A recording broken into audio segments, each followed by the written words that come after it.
There is a new sheriff in college football that everybody thinks is in Texas, and his name is Arch Manning because he lit it up in the spring game over the weekend for Texas. 3 touchdowns through the air, looked incredible. Obviously, Arch Manning is going to draw the interest of Tennessee for a couple of reasons. One, obviously, he's the nephew of Peyton Manning, but on a larger scale, he's going to start to be pitted against Nico Iamaleava since they were both in the same recruiting class, the top 2 quarterbacks, and now they're both in the SEC. So there's going to be a lot of debate over who's better over the next couple of years, even though Arch is not going to start this year. That will be Quinn Ewers. But here with John Adams. John, I wanted to ask you, what did you make of Arch Manning lighting up the spring game? Is this just Texas trying to market Arch Manning for themselves, or do you think there's validity to it? I think there's validity to it, but I also think it's very contrived. A coach can pretty much orchestrate a spring game to make whatever point he chooses. If he wants somebody to look good, he can make them look good in the spring game simply by the way that it's set up and the play calling, whatever, and the matchups. Uh, I believe Arch Manning will be a really good quarterback. It's just hard to fathom that he wouldn't be. And so he was able to showcase his skill. I still look at it from Steve Sarkiaisn's standpoint. The last 2 things he wants to hear from Arch Manning are see ya. He doesn't want him transferring. And I never thought, knowing the Manning family, that Arch would be quick to leave. It's not as though he needs a mega NIL deal. That's not what he's not going to turn down money, don't get me wrong, but that's not his goal here. It's to get ready for the NFL. That's what his goal is in college, I think. And maybe have a good time along the way. So I think it was really good for him and probably really good for Sarkisian, the way the spring game played out. But there's no denying his skill set. Quinn Ewers is a quarterback, but you need 2 quarterbacks. Ewers got hurt last year, so you really need 2 quarterbacks. And when I look at it, Caleb, when I look at the elite teams in the SEC and playoff contenders, I certainly consider Texas to be one. Pretty well set, maybe better set than anybody else at quarterback in terms of depth, a 1-2 punch. I agree, and that's why I find it a little weird that I think there's a lot of PR going on with Steve Sarkisian and Arch Manning right now. Do you remember, were you paying attention a couple of months ago where Arch Manning said he's going to opt out of the college football video game so he can focus on football? Well, Yes. that's not any extra work. You just say, yeah, here's my name and give me a check and call it a day. It's not like you're doing anything extra to be in the game. So, I mean, I don't want to go here because I do think he's smarter than the person I'm about to name, but do you not get kind of some Butch Jones vibes from Steve Sarkisian where he tries to manipulate some narratives out there just for PR purposes? I honestly, I've never thought of Steve Sarkisian at all like Butch Jones. I don't see that. And if that's the case, if he is trying to do it and they both went to the same school, then Sarkisian was the A student, Butch was the D student, and would be held back at the end of the year and take the course again. But no, I don't look at it that way. I mean, I think Steve Sarkisian is PR savvy. He knows what he knows what it's like to coach a Manning, and he surely doesn't want to be the only coach that couldn't send a Manning on to the NFL, who doesn't help turn him into a star. So, yeah, there's some PR, but I think, and that's important in a school like Texas. But I don't know. I don't think of it. Butch just tried to force silly stuff in there that just didn't work. Like the turnover trash can? And so, Oh my um, God. Big picture, please. I mean, yeah, and just all the, 63 strain. Um, The brick under every player's seat when he first took over. It was like That brick by brick. He wanted to give 3 great efforts in 6. It really should have been 36 strain. Just a reminder, if he's taking a catchphrase course, he's barely getting out of that class. Because he would say 3 great efforts in a 6-second period, which of course is pretty much humanly impossible, but Butch wanted his players to be beyond human sometimes. Yeah, there was on Twitter over the weekend. Funny enough, it was a 420 joke, but it was like, what is a quote that seemed so unrealistic you thought you were high when you first heard it? And then the Champions of Life phrase came out, and someone tweeted like, yes, a coach actually said they've won the championship of life. Which is still like, I can't believe someone said that. I can't believe he said that. Yeah, if Butch ever publishes his memoirs, the title of the book will be A Champion of Life. I don't think there's any doubt about that. Oh, absolutely. Contrasting Steve Sarkiisn, though, with Josh Heupel and Nico Iamaleava, do you notice a difference in the sense of there's a lot of hype around Nico, but it doesn't seem like Josh Heupel's trying to push anything out there from a PR perspective on it, does it? It just seems like Nico just is that popular and that hyped up. Yeah, but if you go back to before his freshman season, where he played barely enough to remind you he was on the team, in preseason, both Heupel and the offensive coordinator, Joey Halsley, both talked about how competent Nico was and how they wouldn't have any problem entrusting the offense to him. I really think, and you could say the same thing with, I think the reason Steve Sarkiisn might feel compelled to trumpet the play of Manning more is because he's not going to be the starter. So you're going to go through 2 seasons without him being the starter. With Nico, it was just 1 season. And so Nico also, both players got extraordinary publicity before they ever threw a pass in college. So they didn't need a lot of hype, but I think getting back to Sarkiisn, and I think with this spring game, he wanted to remind everyone just what Arch Manning could be. And it worked beautifully. Arch Manning was up to the task.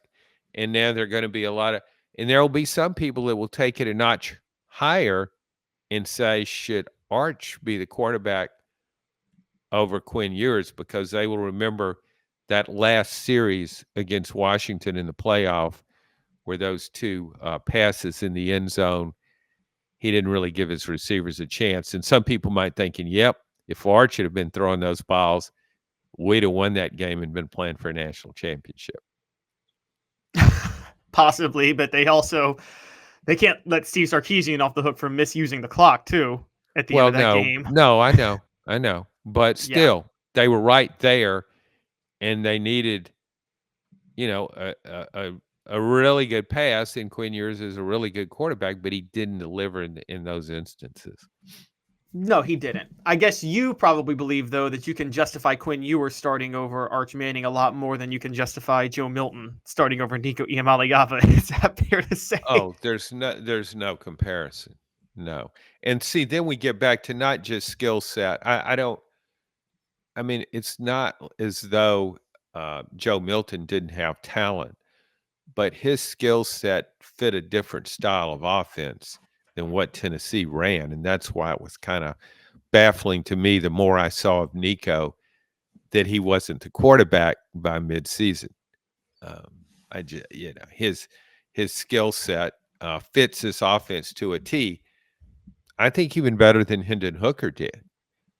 This is the guy to run this offense, and so it makes sense that Tennessee was all in on recruiting him. It recognized the talent, but I never quite understood why Josh Heupel looked at Joe Milton and said, well, this is a quarterback I have to have. I just didn't think it was a great fit. I didn't either, but to be fair, and because I've heard a lot of the fits with Milton too with Heupel, I think again, and I said this last week, so I'll say it again. This is nothing on Milton's intelligence as a person. There's a difference between being smart and being able to think quickly, and some people just can't do that. And I don't think Milton is great at thinking quickly on his feet, and I think that's a problem wherever you play quarterback. And you know this as well as I do. Some NFL team's going to waste a draft pick on him because they're going to fall in love with his arm. Sure, they, and also though, to Milton's credit, he makes a good impression on people with his personality. He comes across as I think he's genuinely a good team guy. I think he's not all about Joe Milton.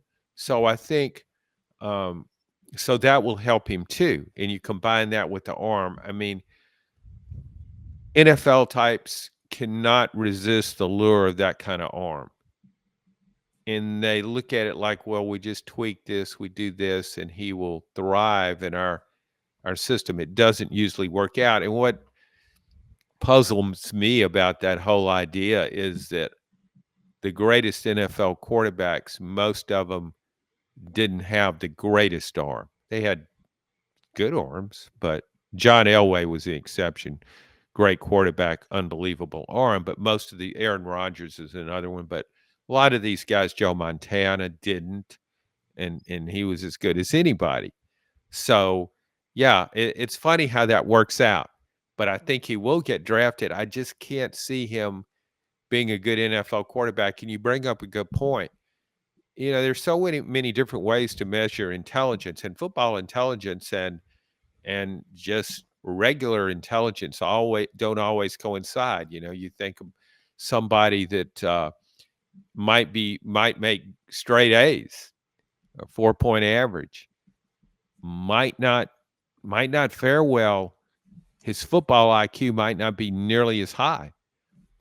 He just may not. You have to. It's almost more than an intellectual pursuit. I look at it as a skill almost, to be able to see things and then process things very quickly. It's hard to do, and I think Nico will be able to do that.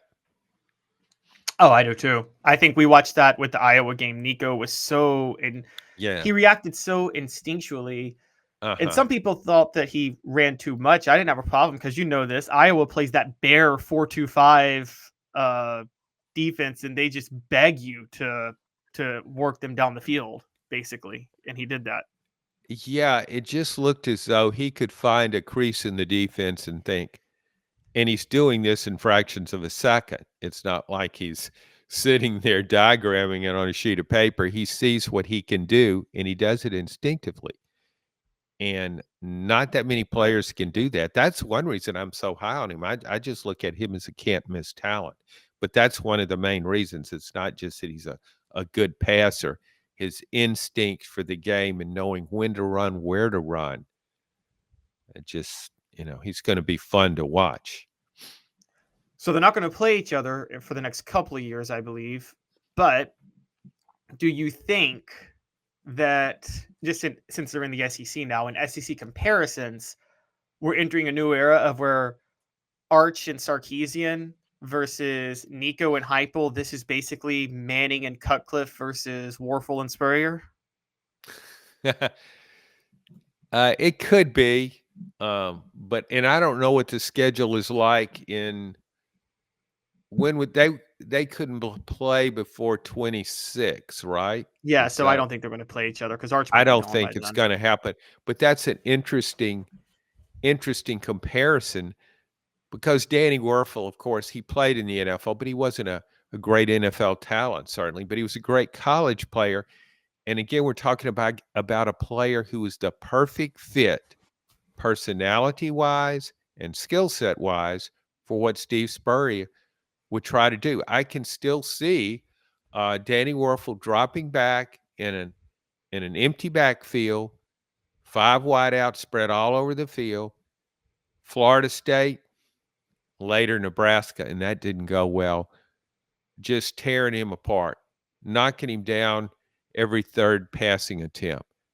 Didn't even phase Werfel. I mean, he would throw the ball very accurately, and he was just totally unfazed by a pass rush. He just stood there in the pocket and had no fear.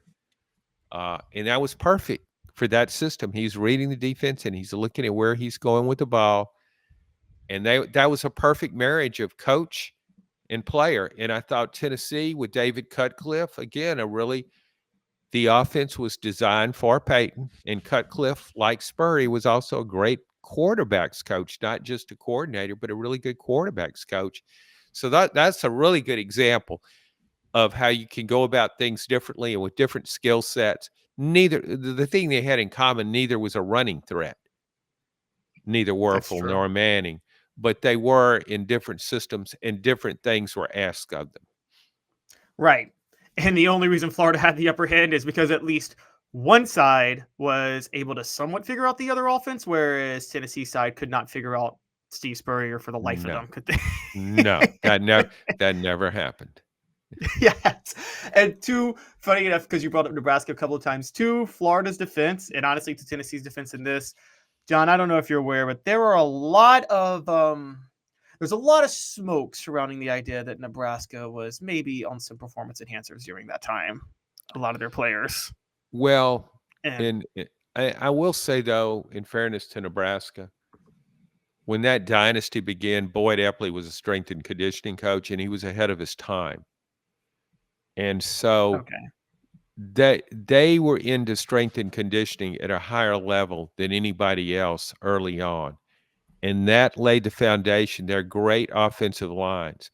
But when you looked at Nebraska's offensive line and the style of play they ran, it wasn't as though they were just playing with brute force in the offensive line. Now, they put guys in the NFL, some really good players.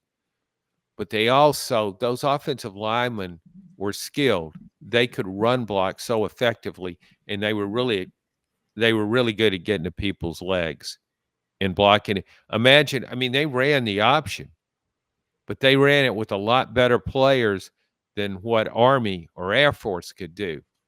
And it was just a nightmare. And going back to when Tennessee played it in Peyton Manning's final college game, that was a nightmare for Tennessee's defense. I mean, they were totally dominated, but it wasn't because Nebraska was so much bigger and stronger.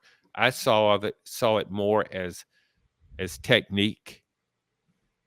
Oh yeah, the certain types of cut blocks and things they did with those. Yeah, and that's when Amon. Yeah, Amon Green. Yeah, he had 1,000,000 yards in the second quarter. And I remember one of the Nebraska players talking, and this was a documentary on Tom Osborne. It was his last game. They knew it was a select group of people knew it was his last game, so they videotaped it. They did a documentary on him and the game itself. If you ever get a chance, I ordered one and watched it. It was fascinating because it took you inside Nebraska's game plan, and Tom Osborne was unbelievably candid. But they were interviewing Nebraska players. Keep in mind, this wasn't for public dissemination until after the game. But they were talking to one of the offensive linemen, and he said, yeah, we've heard the Tennessee players talking. We played teams against like Nebraska before when they were asked about Nebraska's style of play. And they said, yeah, we've played against teams like that before. And then he said, they say that, but they haven't played anybody like us. And he was right.